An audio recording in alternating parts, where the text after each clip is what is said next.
अस्सलाम वालेकुम मेरे समझदार पाकिस्तानियों। मेरा नाम रेहान तारिक है और आप मेरा यूट्यूब चैनल और फेसबुक पेज देख रहे हैं। करोड़ हा दरूद आका दो जहां नबी मेहरबान मोहम्मद मुस्तफ़ा सल्लल्लाहु अलैहि वसल्लम पर। इस दुआ और इस उम्मीद के साथ इस व्लॉग का आगाज करते हैं कि अल्लाह रब्बुल इज्जत इस मुल्क के फैसला साजों के दिलों में समझदार पाकिस्तानियों के लिए नरमी पैदा कर दे। अब से कुछ देर पहले chief of the army staff general Asim Munir ने लाहौर का इंतहाई अहम दौरा किया है। जब वो लाहौर पहुंचे तो कोर कमांडर लाहौर ने उनका इस्तकबाल किया और उनको कंपनी किया। अब chief of the army staff कहां गए और क्या गुफ्तगू की है, इन पर्टिकुलर जो गुफ्तगू की है उसका जो लुबे लुबाब है मैं आपके सामने रखूंगा। Word to word chief of the army staff जो कह रहे हैं ये पैगाम किसके लिए है और असल पैगाम है क्या। जब फौज ये कहती है कि उनकी सियासत में कोई मुदाखलत नहीं है, अमल दखल नहीं है, न्यूट्रल है, तो आज chief of the army staff जो कुछ कह रहे हैं वो कितना मानी खेज है। और आज का दिन खास तौर पे सिंबॉलिक है, 9 मई है। एक तरफ पाकिस्तान तहरीक इंसाफ एहतजाज कर रही है, दूसरी तरफ पूरी एग्जेक्टिव हुकूमत और पाक फौज तकरीबात का इनेकाद कर रही है। रियासत अपना माइंड बता रही है, पाकिस्तान तहरीक इंसाफ अपना बता रही है। दोनों 180 डिग्री के ऊपर खड़े हुए हैं। एक उस तरफ मुंह करके खड़ा है और दूसरा दूसरी तरफ मुंह फेर के खड़ा हुआ है। दोनों के करीब आने के इम्कानात मादूम से मादूम तर होते जा रहे हैं।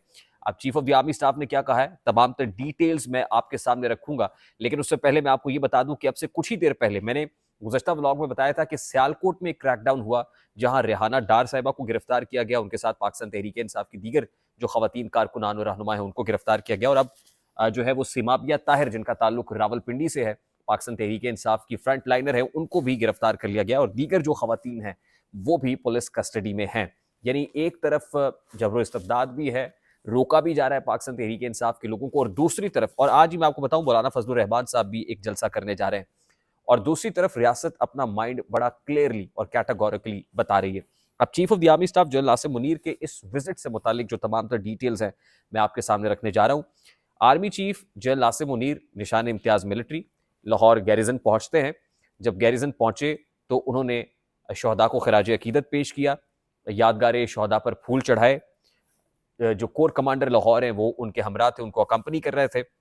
इस मौके पर आर्मी चीफ ने फॉर्मेशन ऑपरेशनल तैयारियों का भी जायजा लिया और कोर हेडक्वार्टर्स में गैरिजन ऑफिसर्स से आर्मी चीफ ने खिताब करते हुए गैरिजन ऑफिसर्स के साथ कोर हेडक्वार्टर्स के अंदर कोर कमांडर लाहौर के दफ्तर में वहां पर जो ऑफिसर्स हैं उनके साथ जो chief of the army staff ने खिताब किया है उसमें जवानों की पेशावराना खिदमात को सराहा भी है। लेकिन साथ ही आर्मी चीफ ने इस बात पर जोर दिया, ये कोट अनकोट है, ये बड़े इंपॉर्टेंट रिमार्क्स हैं chief of the army staff के जो सुनने से और फिर समझने से ताल्लुक रखते हैं। वो कहते हैं कि दुश्मन कुव्वतें और उनके सरपरस्त झूठ, जाली खबरों और प्रोपेगेंडे के जरिए डिजिटल टेररिज्म कर रहा है। ये जो डिजिटल मीडिया है ना, पहले तो chief of the army staff ने इसको शैतानी मीडिया कहा, अब उसको टेररिस्ट मीडिया भी कह रहे हैं। यानी ये डिजिटल टेररिज्म कर रहे हैं। ये पहले कीपैड वॉरियर्स या कीबोर्ड वॉरियर्स कहा जाता था, ये 5th जनरेशन वॉरफेयर भी कहा जाता था, इसको 5th जनरेशन वॉरफेयर टूल कहा जाता था। अब chief of the army staff ये समझते हैं कि मुल्क में अगर कोई बुराई की जड़ है, नासूर है, अगर कोई खराबी है तो वो डिजिटल मीडिया है। और डिजिटल टेररिज्म, कुछ लोग कहते हैं कि डिजिटल टेररिज्म कर रहे हैं। ये इंतहाई इंपॉर्टेंट उनका ये वर्ड है जिस पे मेरा एम्फेसिस है कि डिजिटल टेररिज्म कर रहे हैं और मुसल्लह अफवाज और पाकिस्तानी अवाम के दरमियान तफरीक पैदा करने की भरपूर कोशिश कर रहे हैं, मगर कौम की हिमायत से इन तमाम कुव्वतों के अजाइम को नाकाम बनाया जाएगा। फिर आर्मी चीफ ने इस बात पर जोर दिया कि पाक फौज का हर सिपाही और अफसर किसी भी दूसरी वाबस्तगी या तरजीहात से कतई नजर अपने फराइज और जिम्मेदारियों को अव्वलियत देता है और रोजाना की बुनियाद पर कुर्बानियां दे रहा है। आर्मी चीफ ने कहा कि बिलाशुबा 9 मई पाकिस्तान की तारीख में एक स्याह दिन रहेगा जब दानिस्ता तौर पर शरपसंदों ने शहदा की यादगारों की बेहुरमती करते हुए रियासत और कौमी इत्तेहाद की अलामतों पर हमला किया। इन पुरतशद्दुद और मजबूम कार्रवाइयों की वजह से पाकिस्तान के दुश्मनों को रियासत और कौम का मजाक उड़ाने का मौका फराहम किया गया। आर्मी चीफ ने अफसोस का इजहार किया कि अब वही साजिशी अनासर ढटाई से बयानिए को तोड़ मरोड़ कर रियासत को इस मजमूम कोशिश में मुलविस करने की कोशिश कर रहे हैं।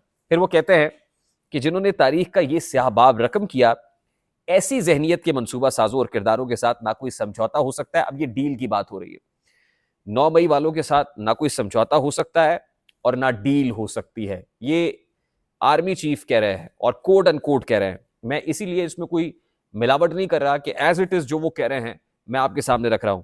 और तर्जुमान पाक फौज DGISPR ने जो कहा उसकी एक्सटेंशन भी, और फिर ISPR की जानिब से जो रिलीज है मैं वो आपके सामने रख रहा हूं, यानी ये इंडोर्स्ड है पाक फौज के शोबा ताल्लुकात आमा की तरफ से। फिर वो कहते हैं कि वो मासूम लोग जो इन मुजरिमान अनासर के मजमूम सियासी मकासद को नहीं समझ सके, उनके मनसूबा साजों ने अपनी ख्वाहिशात का उन्हें ईंधन बनाया। इन वरगलाए हुए लोगों को, अच्छा अब ये एक पैगाम है जो सुप्रीम कोर्ट ऑफ पाकिस्तान के लिए, जुडिशरी के लिए है। देखिए मैं पहले भी कह रहा था कि DGISPR का जो पैगाम था अपने प्रेस कॉन्फ्रेंस के अंदर वो जुडिशरी के लिए था। आर्मी चीफ का ये पैगाम जो मैं आपको पढ़ के सुनाने जा रहा हूं ये भी जुडिशरी के लिए है। वो कहते हैं इन वरगलाए हुए लोगों को सुप्रीम कोर्ट की हिदायत पर पहले से ही शक का फायदा दिया जा चुका है। यानी वो कह रहे हैं कि जो पहले लोगों की सजाएं कुछ माफ हुई हैं या जमानतें हुई हैं, वो कहते हैं कि ये सुप्रीम कोर्ट ऑफ पाकिस्तान की हिदायत पर हमने शक का फायदा दिया है। ताहम इस घिनौने मंसूबे के असल रहनुमा जो कि अपने आप को मासूम जाहिर करते हैं, उनको अब जराइम का हिसाब देना पड़ेगा, खुसूसन जब उनके मुलव्विस होने के वाज़ेह सबूत मौजूद हैं। ये बड़ी इंपॉर्टेंट बात है।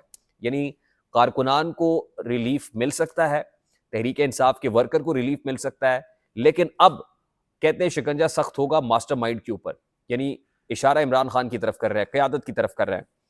आर्मी चीफ ने पाक फौज के अफसरान और जवानों को यकीन दिलाया कि शोहदा और उनके अहल खाना या इदारे की बेरुमती करने की किसी को इजाजत नहीं दी जाएगी। 9 मई के मनसूबा साजों, सहूलतकारों और मुजरिमान को मुल्की कानून के मुताबिक इंसाफ के कटहरे में लाया जाएगा।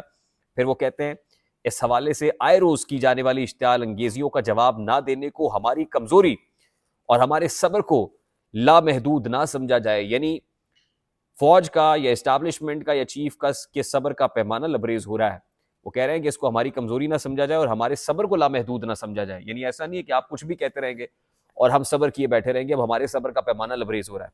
बाद आर्मी चीफ ने लाहौर गैरिजन में जिना लाइब्रेरी का इफ्तिताह भी किया और उनका कहना था कि हम एक तामीरी कुव्वत की हैसियत से तकरीबी कुव्वतों की जानिब से बनाए गए राख और मलबे के ढेरों पर इस पब्लिक लाइब्रेरी को बनाकर कायद की हुर्मत को दोबारा रोशन कर रहे हैं। तो चलिए ये अच्छा हुआ कि कम अज़ कम वहाँ को पब्लिक लाइब्रेरी बन रही है या मामलात वहाँ पे जो है मुतहर्रिक हो गए। कबल अज़ीं आर्मी चीफ की आमद पर कोर कमांडर लाहौर ने जो है उनका इस्तकबाल भी किया था। तो chief of the army staff general Asim Munir का ये जो दौरा है और इसमें कही की गई जो गुफ्तगू है वो इंतहाई मानी खेज है और इसमें समझने वालों के लिए इशारे हैं। मैं आज सुबह से जो बातें कर रहा हूँ वो डिजिटल मीडिया को नुकेल डालने की बात हो, सख्त से सख्त कानून हो, गिरफ्तारियों की बात हो, वो डील और ढील के तासुर को ज़ायल करने की बात हो, या फिर नई नई जुडिशरी के हवाले से उसको नुकेल डालने की रेगुलेशंस की बात हो, ये तमाम बातें अब बड़ी तेज़ी से, यानी जब ये कह दिया कि हमारे सब्र को लामहदूद ना समझा जाए तो बड़ी तेज़ी से अब इसको एग्जीक्यूट करने वाले एग्जीक्यूट करने जा रहे हैं। आई होप कि बात आप तक पहुंची होगी। अगर पहुंच जाए तो वीडियो को लाइक और शेयर करना मत भूलिएगा। चैनल पे नए तो चैनल को सब्सक्राइब कर लीजिएगा, बेल आइकन जरूर दबाइएगा। मुझे रेहान तारिक को इजाजत दीजिए, अपना बहुत सारा ख्याल रखिएगा। अस्सलाम वालेकुम।